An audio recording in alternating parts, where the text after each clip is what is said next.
project? I thought it was perfect, honestly. I love the calendar. Well, thank you. Yes, I mean, it's full of explanation. It's easy to read. It's big. It's Yes. sturdy. Yes. And obviously, so much work has been put on that, more than any other calendar I've ever seen. Yeah. Well, okay, super. So we see who's on here now. Well, take a look. I'm going to see if Allison's on here. She's not. No, not yet. But I'm going to welcome all you that are on here tonight. Got Abiyahu Ben Zion. How are you doing, Abiyahu? I haven't heard from you for a while. Yeah, I'm doing good. I actually just wanted to let you know that I won't be attending this meeting. I have my uncle, Daniel Ben Zion, filling in my place for me. So he'll be filling in for me. So you're not going to be here? No, but my uncle will be. My uncle, he's right next to me. He's on the meeting, so he's gonna fill in for me. So you know what this is about tonight? Yeah, it's about Shaul, is what I hear. Yeah, I'm not so sure myself. I guess we ought to start with Shaul after a little bit of introduction, but I have just had a lot of fun preparing this the last few days, and I've had a lot of fun with a Microsoft product called OneNote. Yeah. Anybody I use it a lot at work. So yeah, you can paste pictures in it, move them around, and text and everything else. I'm not a power user, but it's pretty much fun. And I just got carried away with pictures tonight. And I think that's what I want to show you the first. Some pictures I put together. Let me share my screen.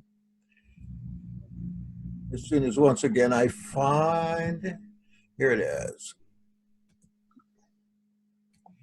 I find my pictures. I think in this meeting and tomorrow, we're going to talk about Paul in Rome, primarily Rome, but I hope to give you some information about Paul since there's been so much floating around here lately. That makes sense and kind of rounds out Paul's secular life. So few people know that. They only know Paul from his letters, rather than from anybody else. Or there's not much in secular history, but there is some. And what is there is intriguing and in some cases shocking. But here we have a picture gallery for tonight. These are some of the people I want to talk about. Look at them. Canonization of 2 popes, April 2014. There's John and Paul. John Paul, and that's Pope John, right? 23rd. First one up, we have a very chaste picture of Valeria Messalina.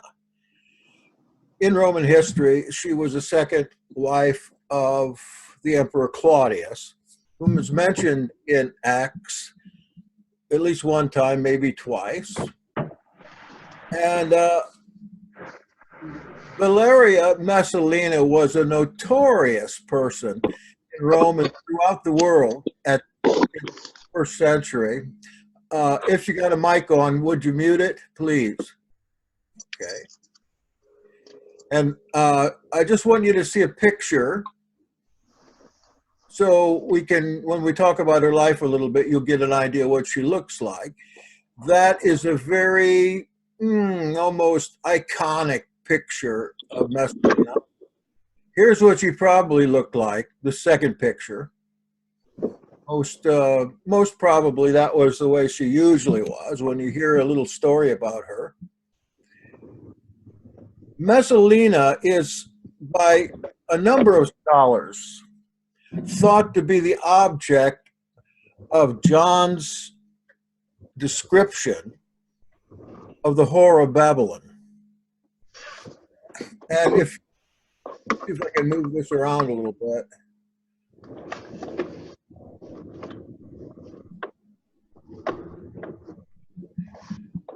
Let me go over to another page because I wanted to read a little bit from Revelation here. He said, I saw a woman sitting on a scarlet beast that was full of blasphemous names. It had 7 heads and 10 horns.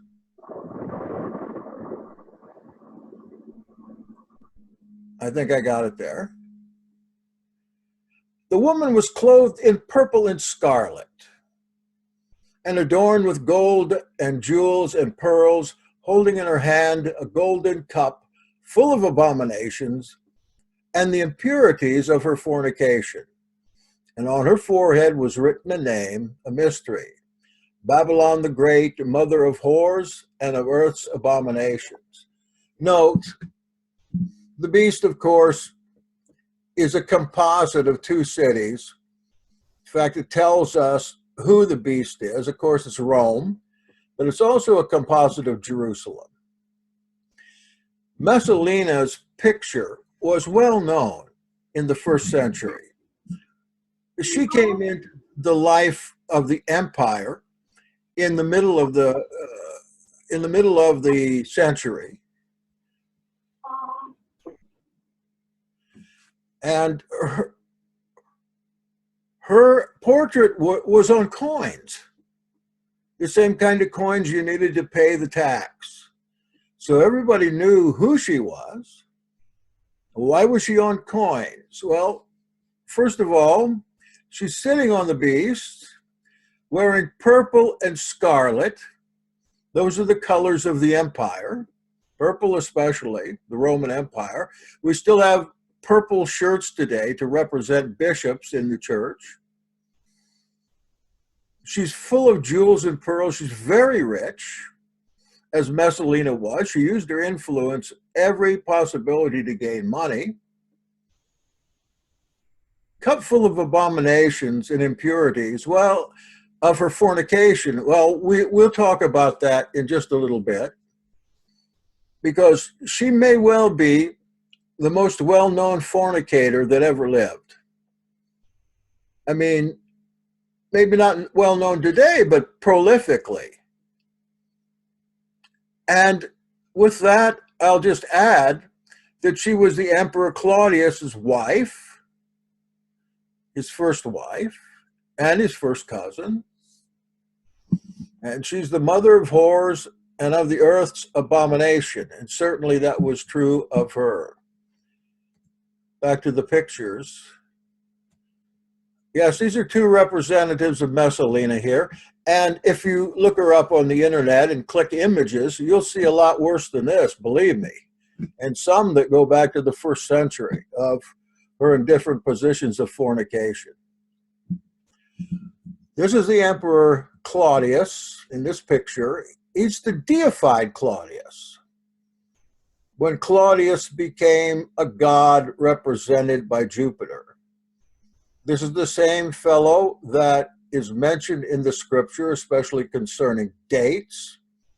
Same one that sent envoys down to Rome, or to Jerusalem and to Syria to interview the Apostle Paul. And some might say that Paul actually visited this Caesar. Now, he was unlikely Caesar because Claudius, first of all, he was handicapped. Second of all, he had a terrible stutter. And so he played the part in his family of being retarded. He played the part to stay out of the intrigues of government and to stay out of the many murders, executions of family members that were vying for the emperorship or for money. So he just hid out. When his nephew, who was the emperor, that is Caligula, was eliminated by the Praetorian Guard, the Praetorians usually chose the next emperor. Now, Praetorians were German soldiers, mercenaries that were brought down to protect emperors. So they couldn't trust the Romans to do that, so they brought Germans in. And the Praetorians, when they killed Caligula, went looking for the next emperor. And Claudius was in his bedroom, hiding behind a curtain. He didn't want that honor, but he was actually next in line. In fact, they skipped his line because obviously he was retarded. But the Praetorians found him behind the curtain and brought him out, and he was sure he was going to be executed, but instead of that, they brought him out as the emperor and lifted him up there before the people. And he began to get confidence. And all of a sudden, his retardation went away, and he spoke eloquently to the people to convince them that, yes, he should be the emperor. He got some courage there from the Praetorians. Here he is. Remember, these icons, these statues are, as I mentioned, iconic. That is, it's the best they can possibly look. Same way with icons in the Greek church or Roman church. Icons are used to portray people as they are deified. That is to say, in the Christian tradition, an icon is used to show a person in their resurrected or spiritual form. That's why icons are so beautiful and perfect. And understand that the governor went to a Greek Orthodox church to a wedding a week or two ago, and he was able to go into a Greek Orthodox church. And if you are able to, please do, because inside, you might consider it blasphemous, but inside, they are thought to be the very home of God to them. So they adorn the home beautifully. Inside a Greek Orthodox church, you can just be amazed, not only at the way they adorn it with icons and statues and stained glass windows and everything you can imagine, and the most expensive you can imagine, but their services are very dance-like. And governor said the marriage service he went to was in 3 different languages. I just bring that up because it has a connection with Rome, and that is to say that the Roman Catholic Church and the Greek Church in the ancient days did follow the very ways that the emperor and senate did their religious services as well. Even the colors come down to us today from the Roman emperor. Next we have, this is Poppaea Sabina. Beautiful lady. Another picture of her. It's very stylized.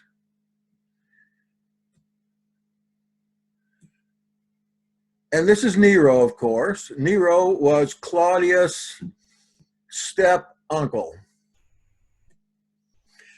And he came to power after Claudius was executed by Messalina through the eating of a poison mushroom. So along comes Nero. We started out pretty good. He had his first wife killed for adultery. Her name was Octavia. And he took on this well-known beauty, Poppaea Sabinus. And Poppaea might sound similar to you, or because of the place called Pompeii. That's where her family came from, and even at this time owned a lot of land there. Poppaea was a very worldly woman, very much sought after, but Nero as emperor, he wasn't so good looking now, was he? And he was pretty well nuts, probably from lead poisoning. But the women such as these were drawn to power. And Nero had the power, and he wanted her, and he got her. They were actually happy for a while, but their first child was born dead. The second child that came, Nero, in a rage, kicked her to death, killed her and the child as well.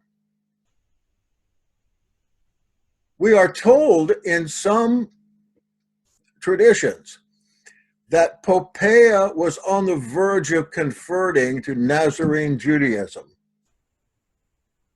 at this time, the time of her death. And that may well be correct. Nero went on to marry again. The next person he married was right here, Sporus, a boy that supposedly looked exactly like Poppaea. He missed her so much that, but he was attracted more to men and boys than women. So he found himself this boy, Sporus, who he married and dressed him up like Poppaea. Then after Sporus, he married a gladiator before he was assassinated, or I should say, took his own life if he did indeed die in 68 AD. Below him is a name that you should recognize. It's a freedman of Nero, that is, an ex-slave who gained his freedom if he would work for Nero the rest of his life. His name is ePaPHRoDiTuS. You read about him in Philippians, I think it's chapter 2 or maybe 4. You can correct me.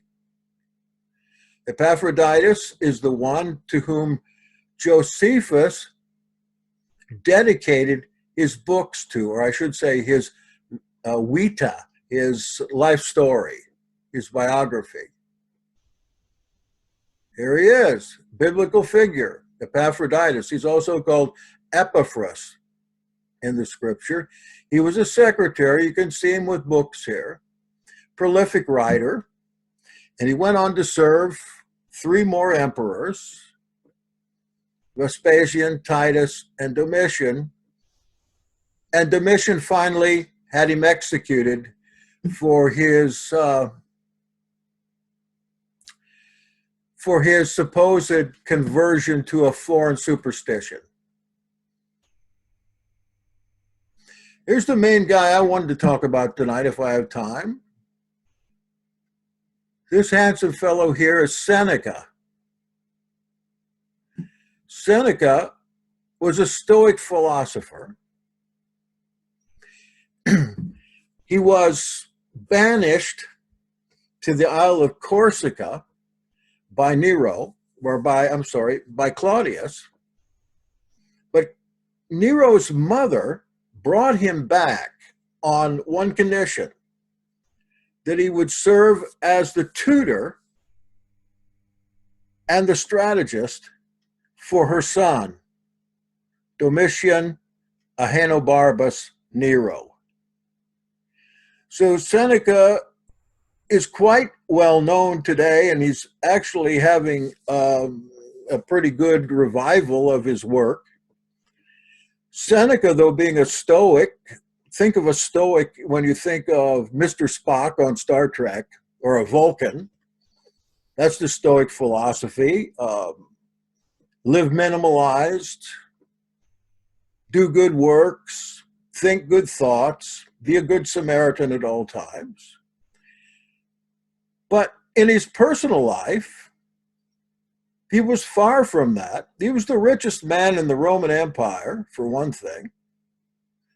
Second of all, when Claudius had subdued the Brits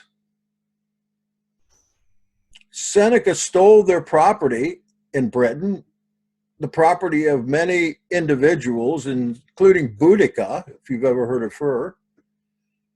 Stole it out from under the Brits and resold it and made fortunes. So he might have preached poverty, chastity, good works, but he did not practice them.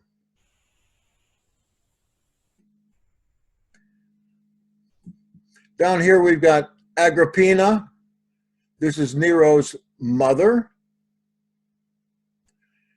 Nero had his first wife executed for adultery, though she hardly seemed the type.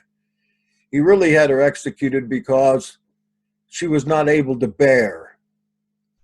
So he sent her out to an island, Pandataria, a very horrible place to be exiled to. Brought her back, talked with Seneca and his other advisor, Burrus, and decided that Octavia must go. So she was executed for adultery. Then Nero took on Poppaea, as I mentioned before.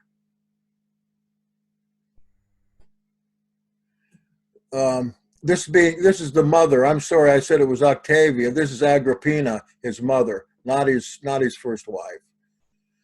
So Nero had her killed too. He was called the matricide.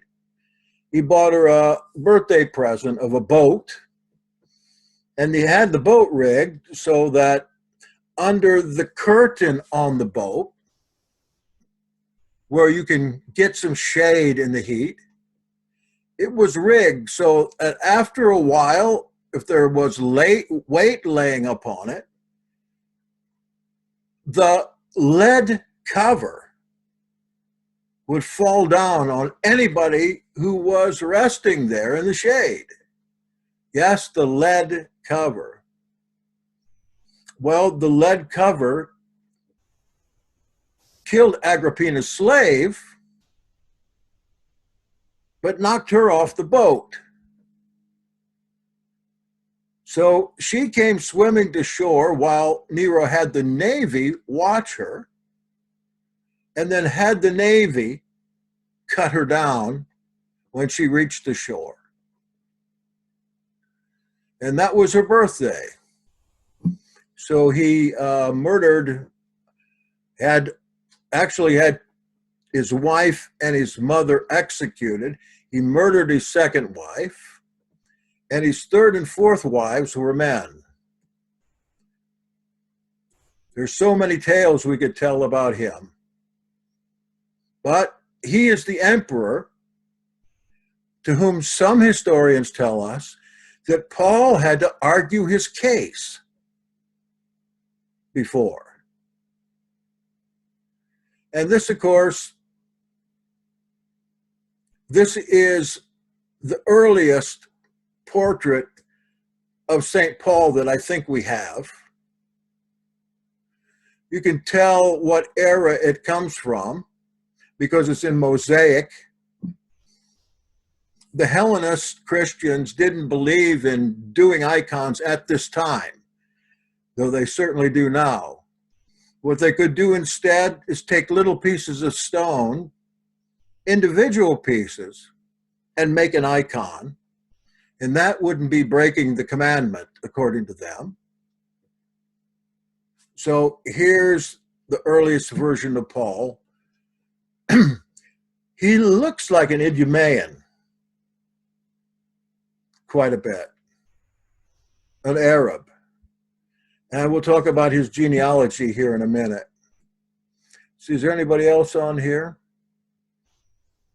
It's hard to keep these people straight. There are a lot more, but these people have to do with what I'm going to talk about today and tomorrow.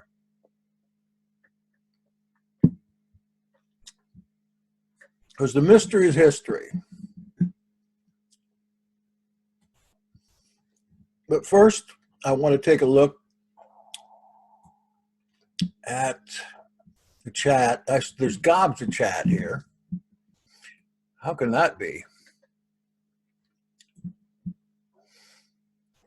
You want to link to something. I don't know what. These pictures? Or my text? There's a lot of text. I don't have them up yet. Yes, the Greek literatures are very elaborate, and as you said, in several languages at once. And it's almost like the priests there are dancing around. And they've got so much stuff up there in the sacristy that you wonder how they can dance around there so well without knocking something over. In fact, my wife and I were touring one of these churches during a Greek festival. So many of these Greek Orthodox churches have festivals in the spring or summer where you can actually go in and tour the church, and they will sell you baklava, and they'll have a band playing, and you can drink beer and stuff like that. If you have a chance, go just to see what's inside. Well, my wife was up on the sacristy, and she did knock a statue down. She almost fell down herself. There was a step there that she didn't see, and down she went, and the statue too.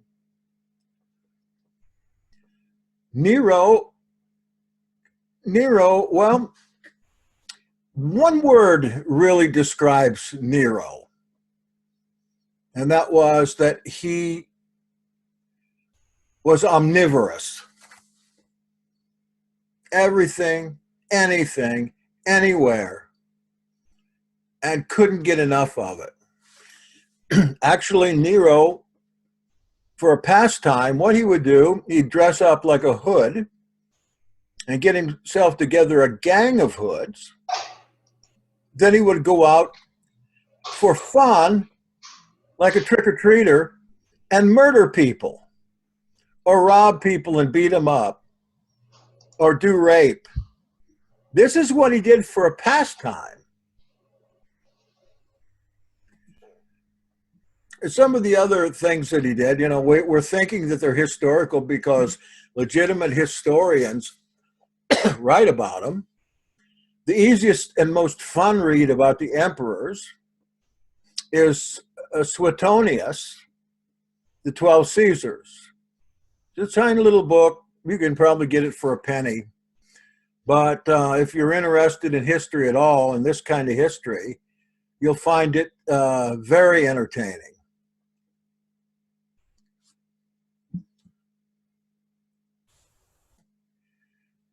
And the Roman era, I don't think it's as bad as today. It's just that the emperor had so much power. You see, before the emperors came in at the beginning of the first century, it was a republic.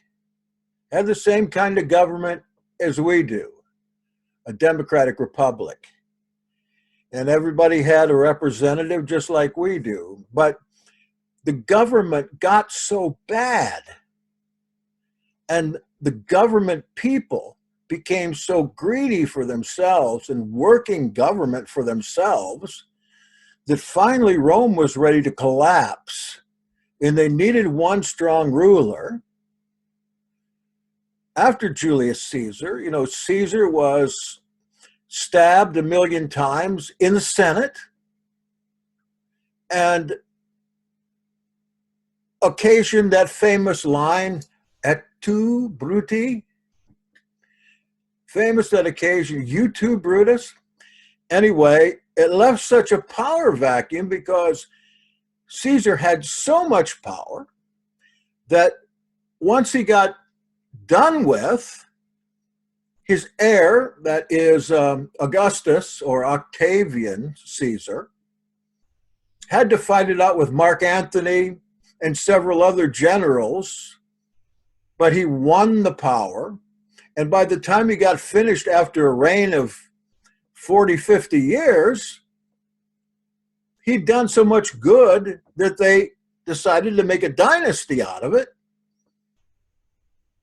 And this is where we get in the New Testament, in the reign of Caesar Augustus. There were many called Nero, and Nero wasn't this guy's name anyway. His name was Domitian Ahenobarbus, and he took the name Nero.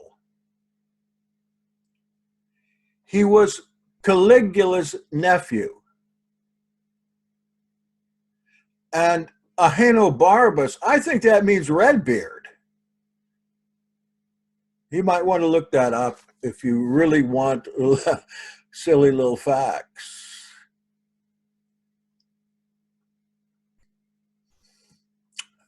Heard that Paul and Nero? Could well be. And that would be Poppaea Sabina, if that were possible. Because as I said, she found herself there in Rome, a rabbi of some kind. The only one I can think of that would be that close to the empire would be Paul. Think, Paul's in Rome for a couple of years and then Acts breaks off. It doesn't tell anything about his martyrdom. I don't think he was martyred. I think he went on tour to Britain. There's a passage called the Cennini manuscript that was found in Constantinople that describes Paul's whereabouts after Rome, that he went to Spain, he went to Gaul, Britain, Londinium. He came back through Deutschland down to Helvetia, that is Switzerland.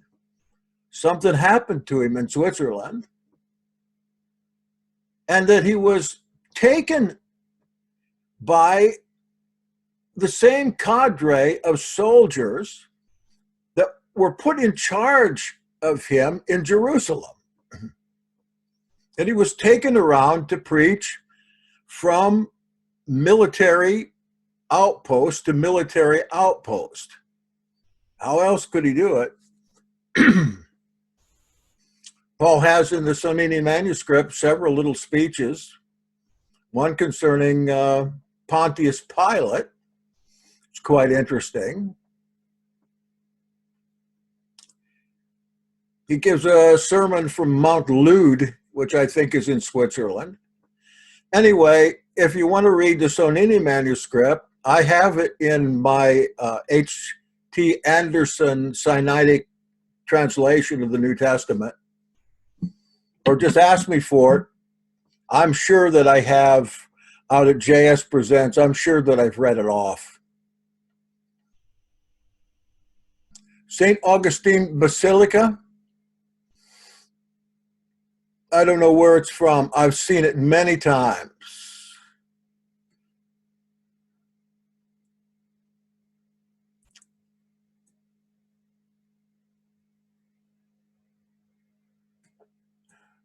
Well, see, what finally happened to Nero, supposedly, and we read this in Tacitus, the historian. Tacitus and Suetonius, Dio Cassius. If you like to listen while you're sleeping, you can download all this stuff for free. To me, it's so entertaining. Honest to goodness. I can't even sleep listening to it anymore. I'm so engrossed in hearing it because it has so much to do with the New Testament. You can download those from LibriVox.org if you want them. They all describe, all three of those, and there are a few more too, describe these emperors and what they did out in the provinces and about the Holy Land as well, from their perspective. In fact, Tacitus has history of the Jews. It's very interesting. He was a heathen, pagan historian, and I think there on my site too, I have a download of what Tacitus says about the origin of the Jews. You should hear that. Entertaining, I'd say, after we have heard so much other stuff about the origins. All right. So let's see, where was I? We wanted to talk about Paul a little bit, I guess. The object of this whole thing is to get to the letters between Paul and Seneca. What we find in this series of letters, of course, didn't make the canon of Scripture because they're not that religious. Of course, they have also been decried as false, but these aren't false letters. Paul and Seneca wrote to each other, I think 8 letters over the course of several years, and the letters are actually dated. And they don't make any sense really unless you know what's going on in those dates in history. And if you do and read them, you'll come to an astonishing conclusion. I guess I could just go right there.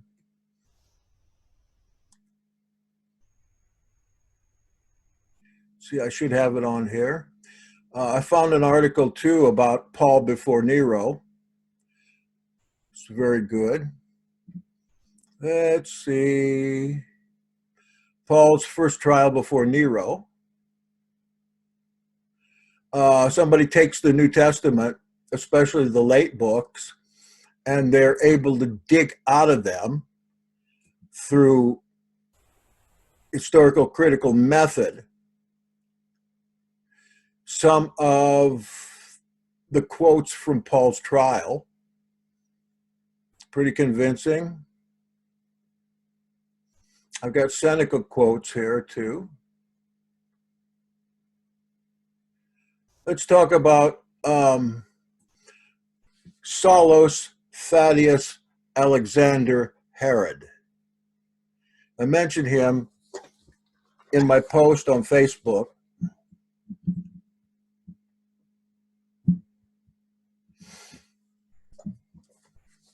Let me just read a little bit from, actually I got this on Genie.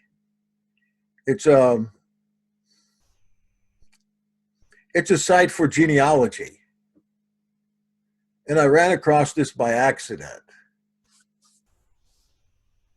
Saulus is mentioned, of course, in Josephus numerous times. And actually in connection with the death of James. I think last Friday night, Brad indicated that he was suspicious about Paul being involved in the death of James, and it may well be when we look at that. He's mentioned by the Jewish historian Josephus in the Jewish War and in the Antiquities, both. Saulus reported the Roman reverses in Jerusalem to the Emperor Nero in Corinth. Nero at that time, the beginning of the war, was touring Greece as an actor and as a singer.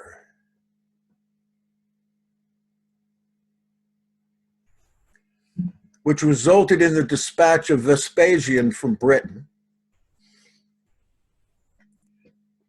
So what's happening here is Saul is down there in Jerusalem, and he's talking about the attempt to enter the walls of Jerusalem by the Roman general Castius of the 10th Legion Fretensis. They were able to come across from Syria and bring their troops together from the various outposts in Syria and Palestine, gathered together for a surrounding of Jerusalem. The order from Nero was to get in there and take the city over completely. They were not able to do that. Something spooked the general there. They had plenty of troops. This was before the war proper. This is at the very beginning of the Jewish revolt. Castius, the general, brought them, actually entered Jerusalem. But for some reason, nobody knows, not even the historians, he left. It might have been supernatural. And I think that's in about 66, 67. And Castius took his legions and made for Caesarea. That was the Roman headquarters at that time. And as they moved up the coast to Caesarea, the Zealots and the Sicarii picked them off through guerrilla warfare, picked off all of the legion of the Romans as they moved up to their headquarters, till about the only ones left were Castius and his guard. Made it up there. It was a terrible defeat for Rome. It was, in the world, a terrible embarrassment for Nero. And he was bound and determined to take care of that problem. You see, a generation before, Caligula had sent his image to be set up in the temple in Jerusalem. And as the Jews were trying to dissuade his counselor, Petronius, that brought the statue down, to dissuade him from doing so, they were only able to postpone it for a while, to the point where when Petronius said, we're going to have to do this even if we're going to have to kill you all, the Jews there that had come from every quarter in the Jewish world to represent the temple, they got on their knees, put their heads back, and they bared their necks. So Petronius takes one more try with Caligula, and he writes to Caligula one more time. And after he sends the message, Caligula writes his reply, but before it's mailed, Caligula is assassinated. Just at that very time. So, of course, the Jews call that the invincibility of Yahweh, at least the religious ones. And then after that is the affair with Castius. So you can understand why the Jewish leaders of Jerusalem, who were at this time primarily robber bandits, they would think they were invincible. They would think that the power from the temple would gain the victory over any enemy after that. So now we have Saulus reporting those things to Nero in Corinth. Then we have, in the New Testament, Saul Paul's nephew warning the Romans of that plot to kill him, which was probably a setup from the elders of the assembly.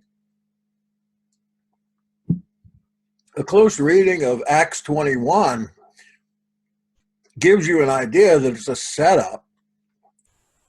And I'm kind of thinking if it was probably in revenge for Paul throwing James down the temple steps earlier that we read in the Acts. This nephew is unnamed in the New Testament, but Paul did have a nephew, and his name is Julius Alexander. Julius Alexander, the nephew of Saulus, is famous for one thing, and he's written up in Josephus himself, that is, for purchasing the first copy of the Jewish War from Josephus himself. Julius Alexander Archelaus. Note the Archelaus, which is a Herodian name. Paul's sister, having the same name as his mother, Cypros. It's a Cypriot name, whereas the last name of Paul's father is a Herodian name. And I'll get his father's name in just a minute.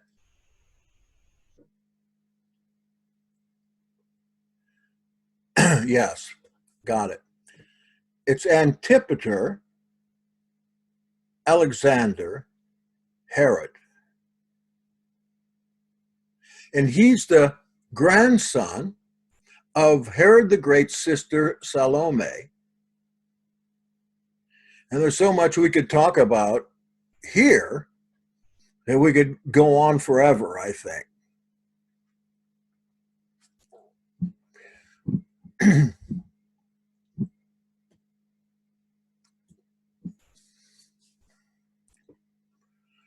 Here's a quote from the Jewish War.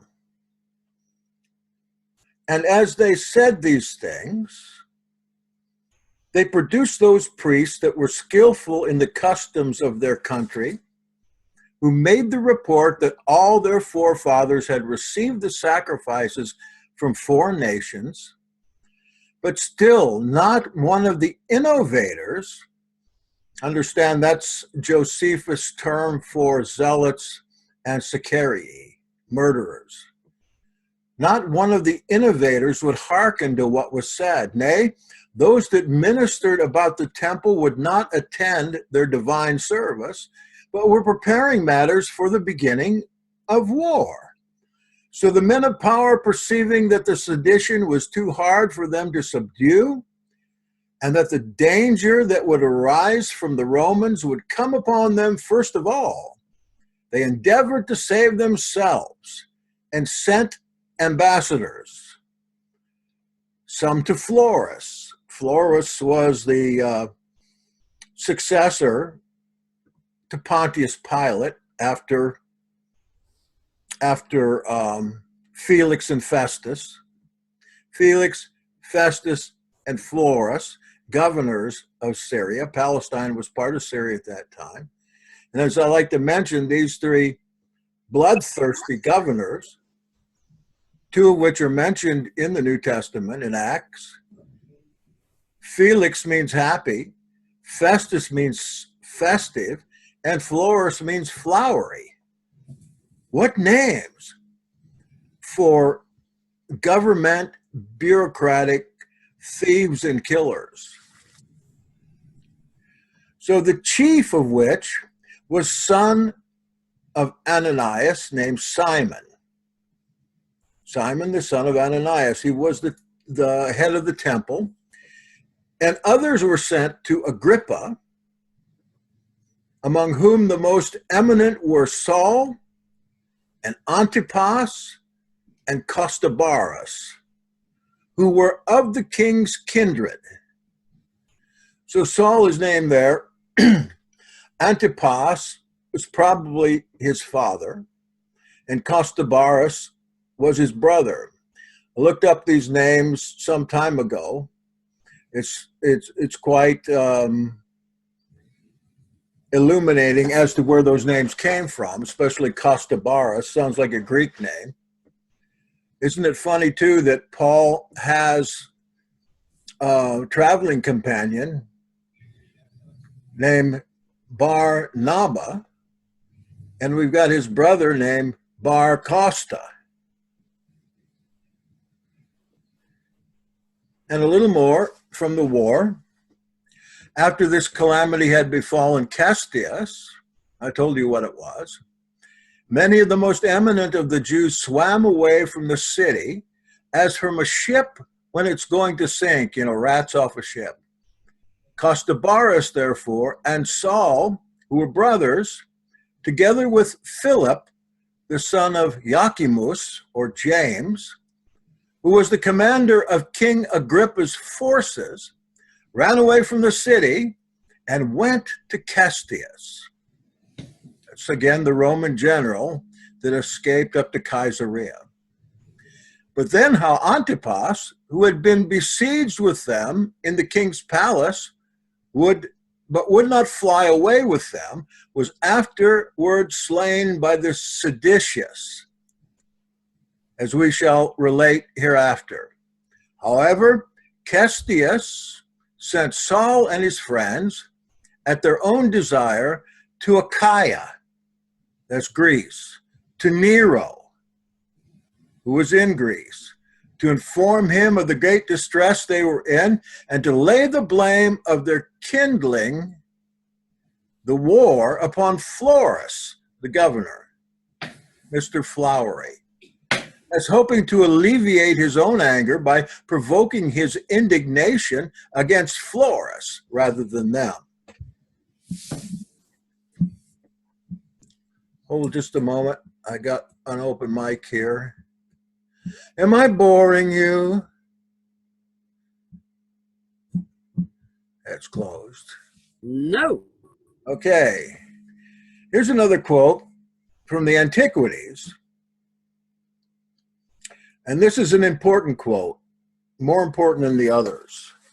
But I will say the others show this Saulus to be just what we might suspect, a Roman agent. And this action here was shortly after Paul supposedly died in the Neronic persecution. When I tell you more, I think you'll find with me that his death just didn't happen. This is from the Antiquities, written in 94. Previous to this quote, we have the account of James the Just being stoned. Immediately after that account, we have this. Costobarus also and Saul did themselves get together a multitude of wicked wretches, and this because they were of the royal family. And so they obtained favor among them because of their kindred to Agrippa. But still they used violence with the people and were very ready to plunder those that were weaker than themselves. And from that time, it principally came to pass that our city was greatly disordered and that all things grew worse and worse among us. So if we're talking about Paul here, then this is what Brad mentioned the other night. There's an implication here that Paul, was somehow implicated in the death of James because of the paragraph before. Now, I want you to understand, I am not anti-Paul. I'm pro-Paul. But just like any other apostle or historical figure, you can get one idea of who they are by reading their writings. And as we know, a couple of Paul's books, especially 2 Corinthians and Galatians, are full of him talking about his boasting. And certainly in Romans, we have a tie to the Herodian family.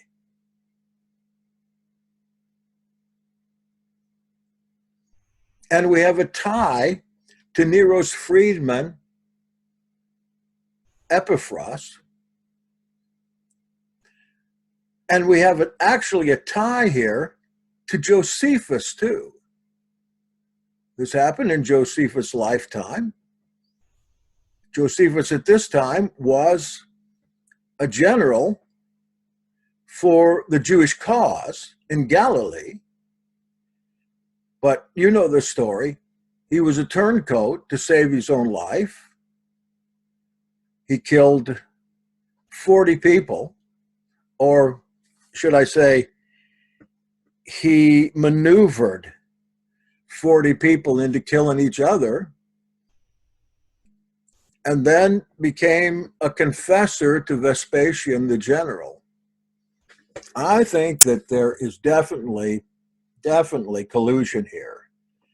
And if Paul went to Rome on trial, he made his claim to speak to the emperor. And if he did, oh, what else? He was in Rome for 2 years or so, at least that we know of. What emperor would it be? Because of his Herodian ties and because of his friendship with Epaphroditus and probably several more, why wouldn't he be talking to Nero, talking to Poppaea? I think the greatest kettle of fish here that we have are, again, these letters between Paul and Seneca. I'm going to find them right now.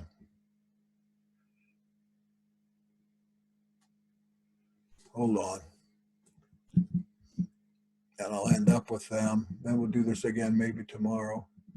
See how you find something on here. I've just started using this program. I mean, seriously using it.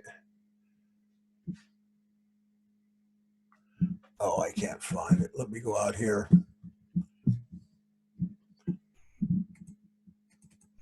I tell you, I have so many hard drives and so much information, and my hard drive on my computer here is almost full up, and I've got 1, 2, 3, 4, 5, 6 external drives. One's 3 terabytes, and it's almost full up. Information overload.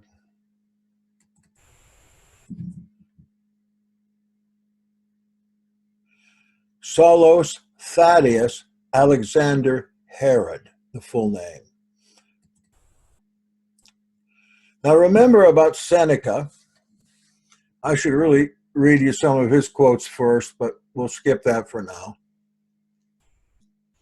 Seneca was the best-known Stoic philosopher in the world at this time. He was also the richest man in the world.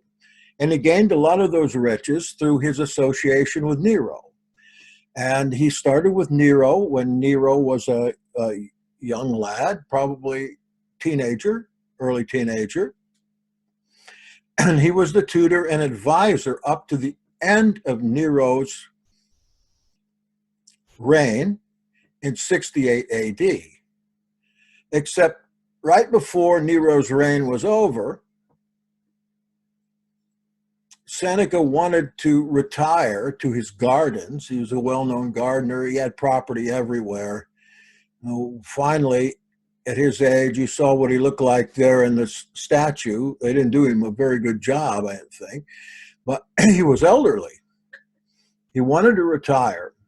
He probably seen so many people murdered that were close to the emperor that he probably figured he was next. And Nero was very kind to him and pointed out how much money Seneca had made during the times of their intercourse. I probably mean that in 2 ways. Pointed that out. And Nero wanted him to stay. His other tutor, mentor, whose name was Burrus, had recently died. And the authors of biographies about Nero wonder today regarding Seneca if Seneca, the great old Stoic, had any influence on Nero to cause what was first a good administration to become so rotten. So Nero gave Seneca an order, and that is, kindly go home and slit your wrists. This was the customary way for politicians to end their lives at that time. There's a sad commentary on Seneca's death. It said his blood was so stiff and so thick that he cut his wrists and he couldn't bleed out. He got himself a bunch of friends there to witness his death, as again was customary, and got in the hot bath to let his blood out. And what should have been a very quiet, peaceful death turned into a horror of a death and a torture for him, ostensibly because probably his veins were so full of mercury and lead. But Mrs. Seneca also cut her wrists and got in the bath. Not to say they got in the bath together. I don't know about that. But Nero intervened when he heard this, and he had the praetorians go and take Mrs. Seneca out of the bath and bind her up to live longer.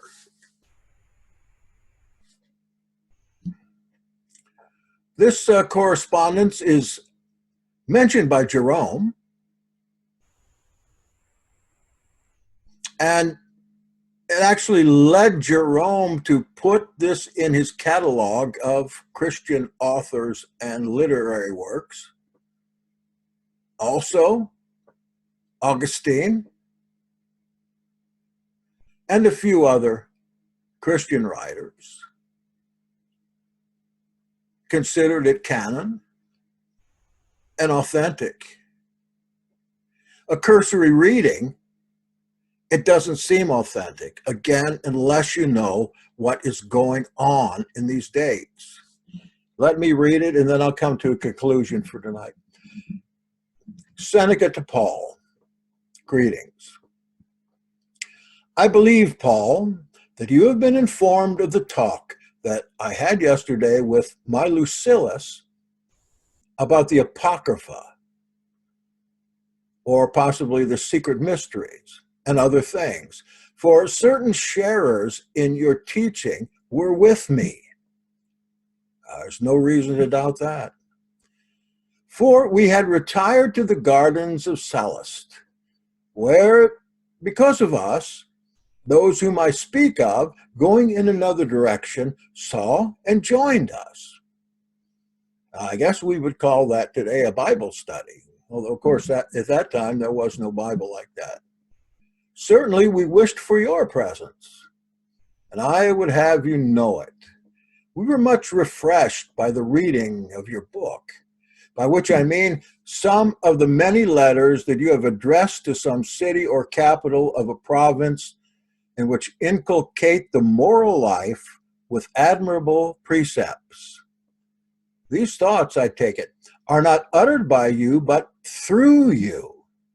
But surely sometimes both by you and through you, for such is the greatness of them, and they are instinct, that is warm, with such nobility, that I think whole generations of men could hardly suffice for the instilling and perfecting of them. I desire your good health, sir, brother. Paul writes back, I received your letter yesterday with delight and should have been able to answer it at once. Had I had by me the youth I meant to send to you, for you know when and by whom and at what moment and to whom things ought to be given and entrusted. I beg, therefore, that you will not think yourself neglected when I am respecting the dignity of your person. Now, in that you somewhere write that you are pleased with my letter, or write that you are pleased with part of my letter, I think myself happy in the good opinion of such a man as you. For you would not say it, you, a critic, a sophist, the teacher of a great prince, and indeed of all, unless you spoke truth. I trust you may be long in health. A very benign letter, but you see, the prince is now mentioned, that is Nero, and spoken of with a good opinion. Seneca writes to Paul, "Greeting. I've arranged some writings in a volume and given them their proper divisions.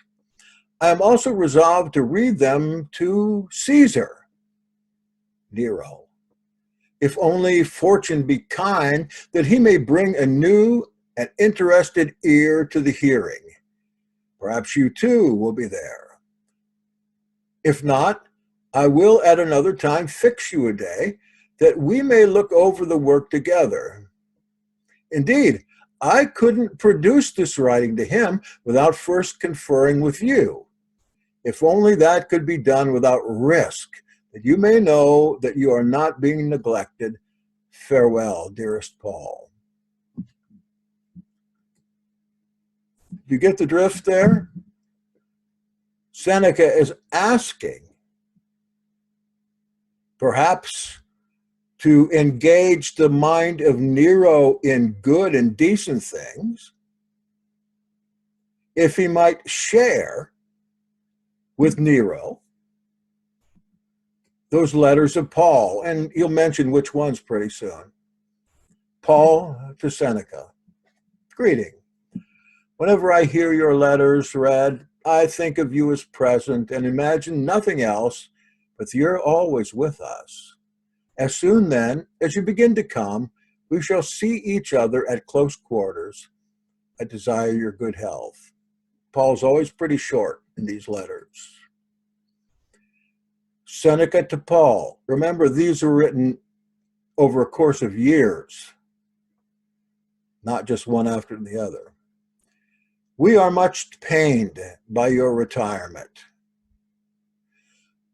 What is it that causes, what causes keep you away?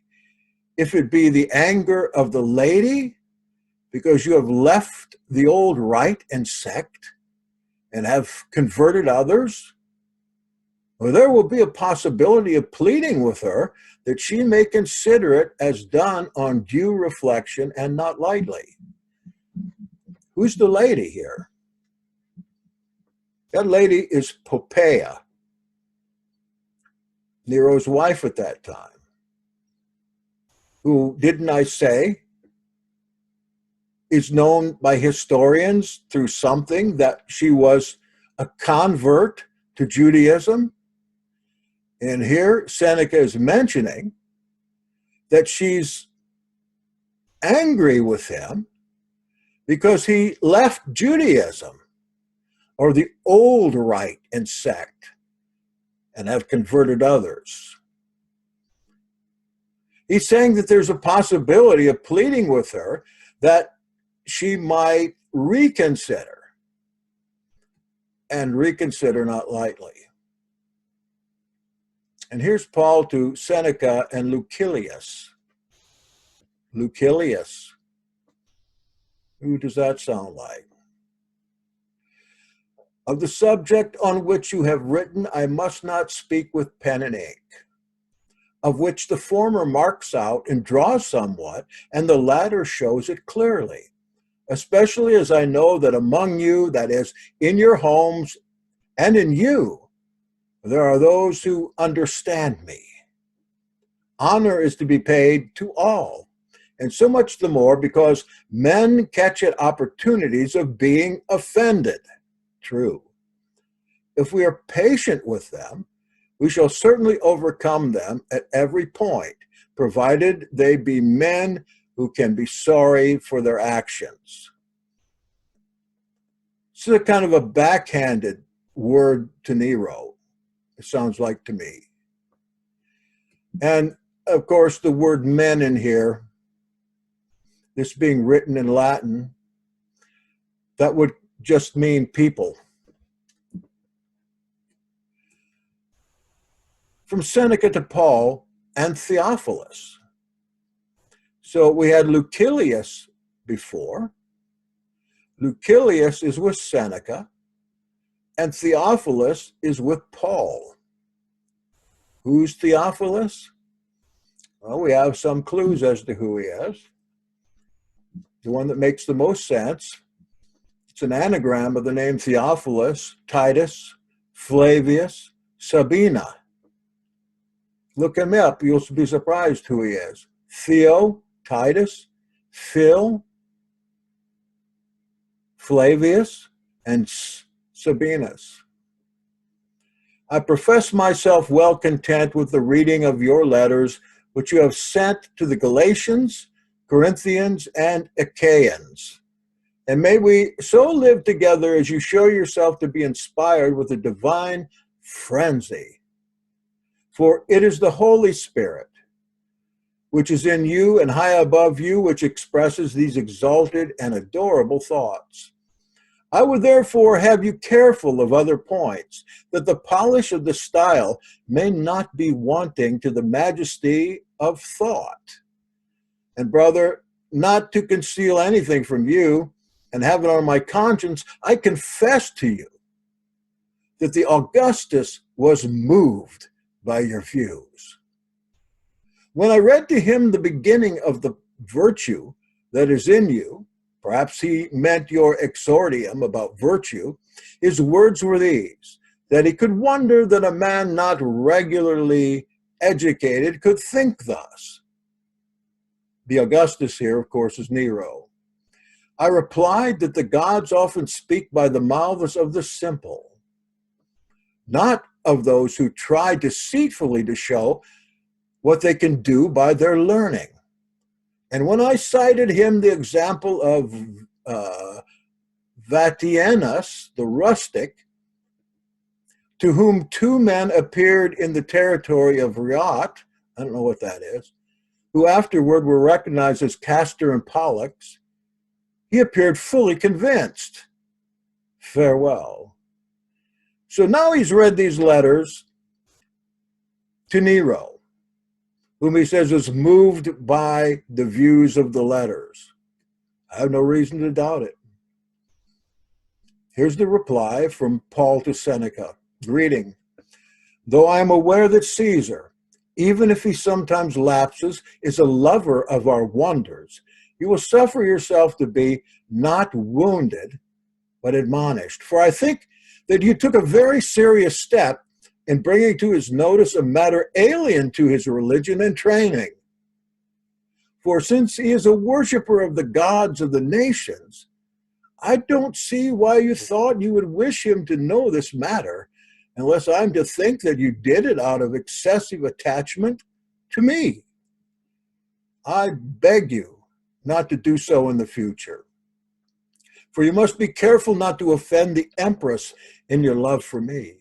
Yet her anger will not hurt if it lasts, nor do good if it does not.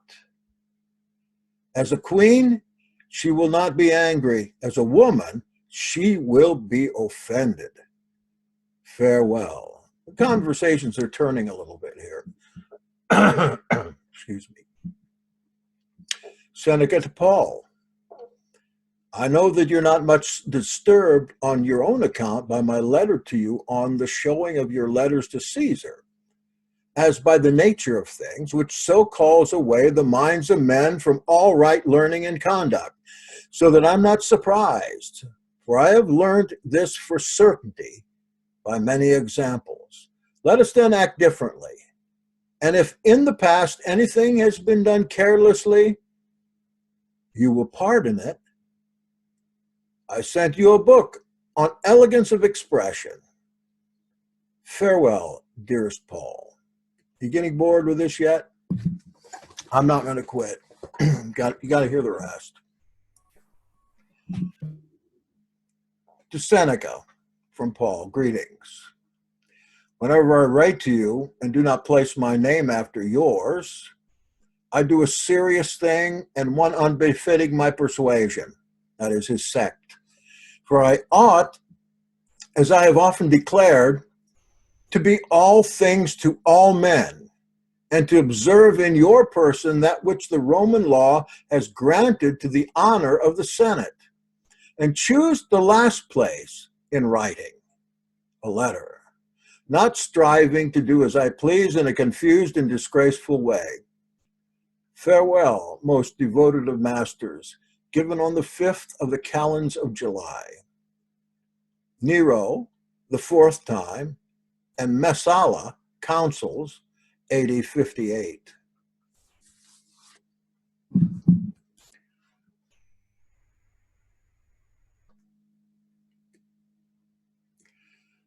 Seneca to Paul, greeting. My dearest Paul, if you, so great a man, so beloved in all ways, be, I say not joined, but intimately associated with me in my name, it will indeed be well with your Seneca. Since then, you are the summit and topmost peak of all people. Would you not have me glad that I am so near you as to be counted a second self of yours? Do not then think that you are unworthy to be named first on the heading of letters, lest you make me think you are testing me rather than playing with me, especially as you know yourself to be a Roman citizen. For the rank that is mine, I would it were yours, and yours I would were mine. Farewell. Given on the 10th of the calends of April, Apronianus and Capito, consuls, 59 AD. The next one comes 5 years later. Seneca to Paul. Hail, my dearest Paul. Think you that I am not in sadness and grief that your innocent people are so often condemned to suffer? Things are turning now. And next, that the whole people thinks you so callous and so prone to crime, that you are supposed to be the authors of every misfortune in the city. This is the year of the Great Fire, isn't it? 64, when Nero fiddles while he burns Rome, blames it on the Christians. Yet let us bear it patiently and content ourselves with what fortune brings until supreme happiness puts an end to our troubles. Former ages had to bear the Macedonian, Philip's son, that's Alexander, and Darius, Dionysius, and our own times endured Gaius Caesar, that's Caligula. To all of whom their will was law, the source of the many fires that Rome suffers plain. But if humble men could speak out what the reason is, and if it were possible to speak without risk in this dark time, all would be plain to all. Christians and Jews are commonly executed as contrivers of the fire. Whoever the criminal is, whose pleasure is that of a butcher, and who veils himself with a lie, he is reserved for his due season. And as the man, best of men, is sacrificed, the one for the many, so he, vowed to death for all, will be burned with fire. So who's he talking about here without saying his name? He's talking about the Emperor Nero. He's veiled in a lie because he blamed this burning on someone else. He mentions the executions of Christians and Jews executed on account of the fire. And he calls Caesar the butcher, 64 AD. A little bit more to this letter. 132 houses and 4 blocks have been burnt in 6 days. The 7th brought a pause. I pray you may be well, brother, given the 5th of the calends of April, Frugi and Bassus consuls.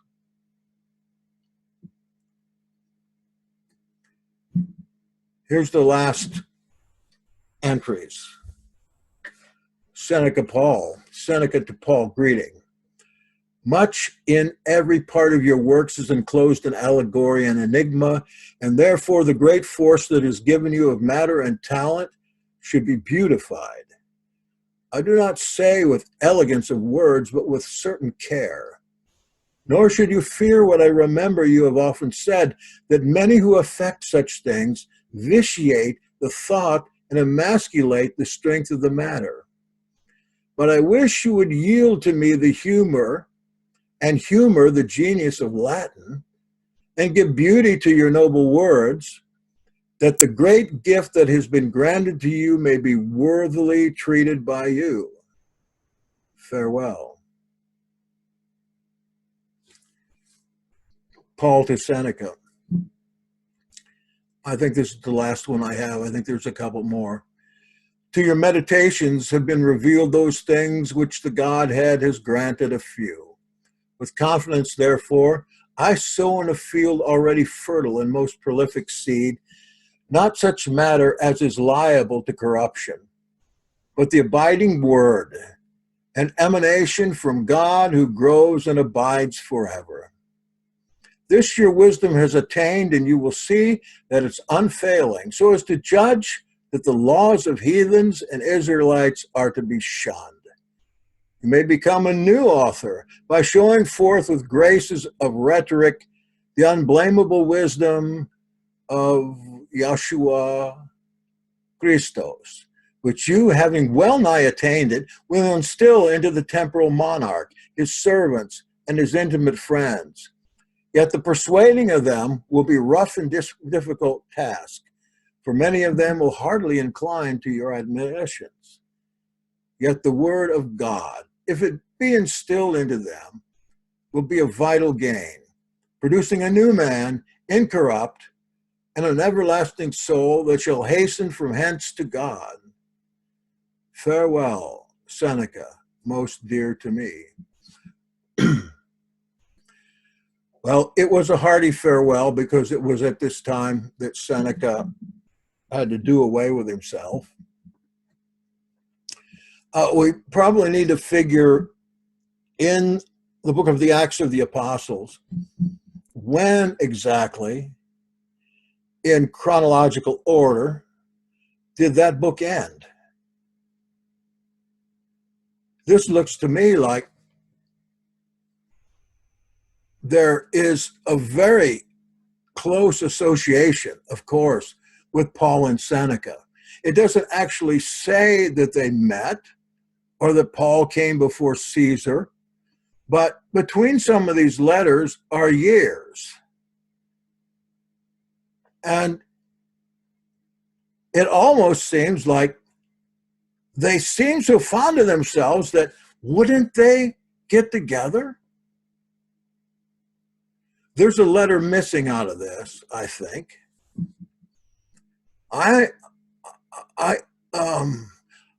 This sounds so believable to me. And the dating on it is so believable.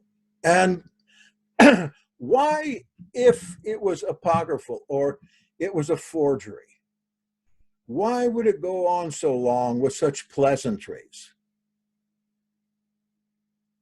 That's the question I might have. In other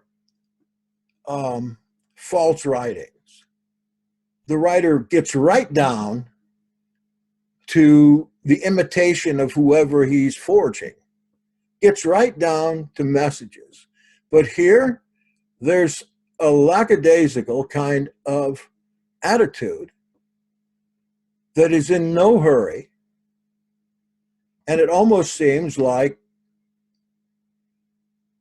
the sentiment they have together is so casual that this is not the writing of a false writer. I think it would be a better idea for those that consider these letters to be forgeries or false to tell us why they think so.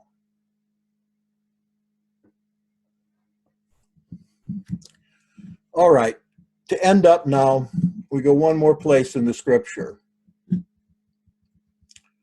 And we'll take this up tomorrow again, if you can stand any more of it. if you have a scripture there, you want to look this up. Paul writes a letter to the Romans.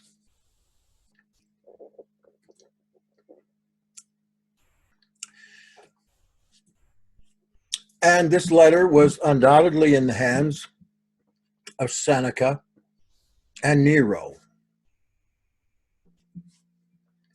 And if you're looking at it now, just look down into it.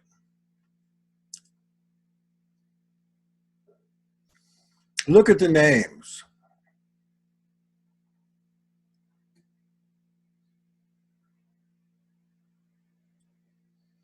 We have at least one senator here. That is Rufus. He's mentioned again in 2 Timothy 4. That would be Rufus Pudens, who is supposedly Paul's brother, but that's not the way I see it. Where it says in 13, and his mother, who has been a mother to me too. I think it's just a saying, kind saying.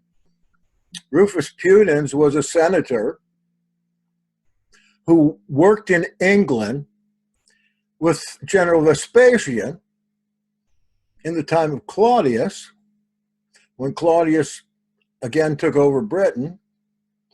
Rufus Pudens married a British Druid princess, who is also mentioned in 2 Timothy 4 as Claudia.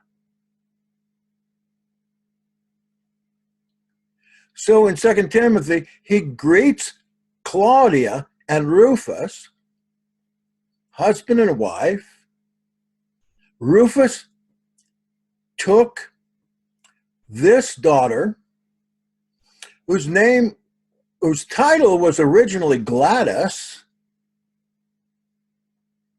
renamed by Claudius himself to Claudia because he fell in love with her.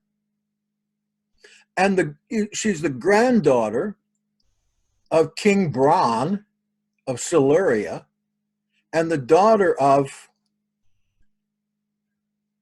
Veragus. I hope I got that right. The prince that was the head of the armies of Siluria that fought against Claudius and Vespasian and the rest of them in Britain and almost won.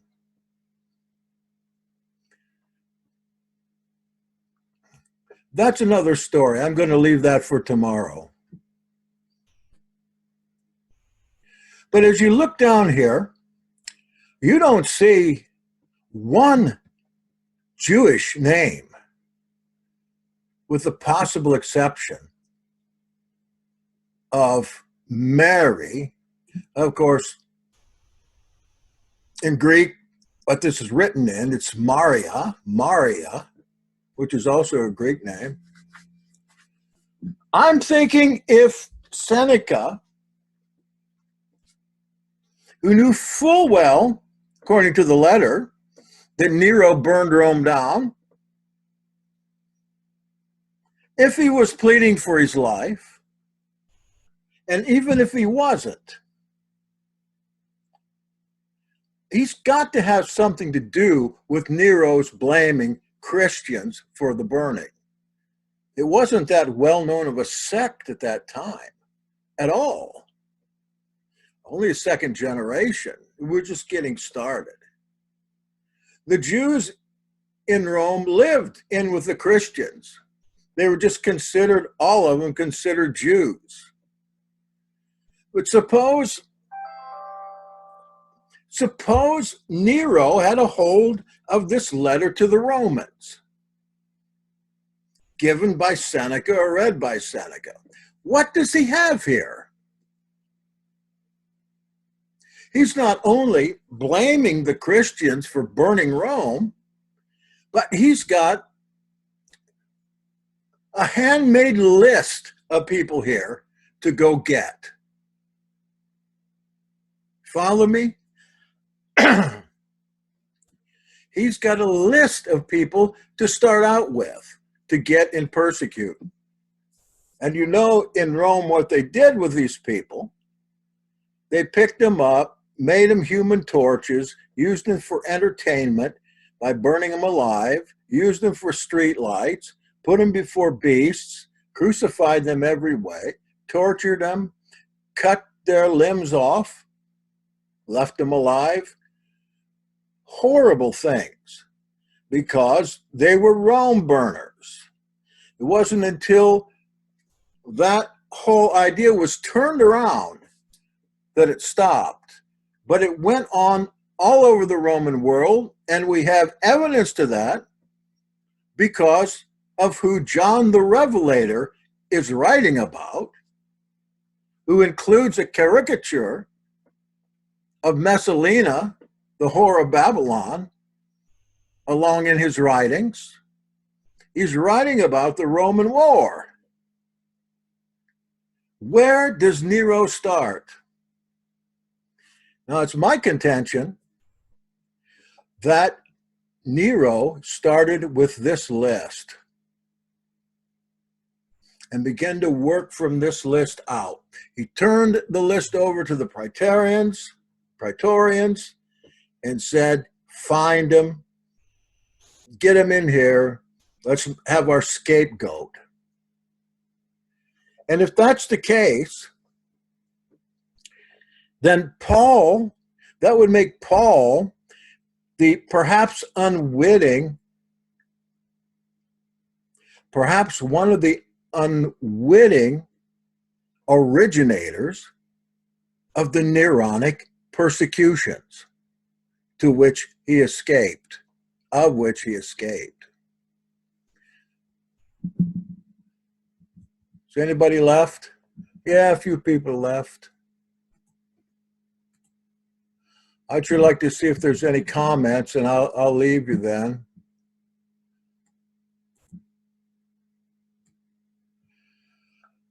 Oh. So confused, Liz McGee. Is Paul Saulus Thaddeus Alexander Herod? Yeah, you can look him up in the genealogy at genie.com. No, this is never heard of. It's a matter of digging through to find it. I started liking this Roman history and started listening to it. I didn't know there was any such thing as preterism, and the whole thing just started coming together for me.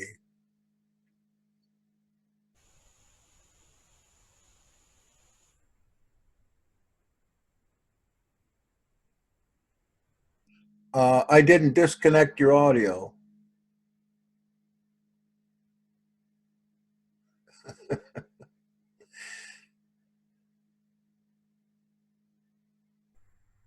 A soap opera? Sure. This is just a small part of it. Pick up Suetonius, The 12 Caesars. You'll laugh your head off. It's got to be comedy.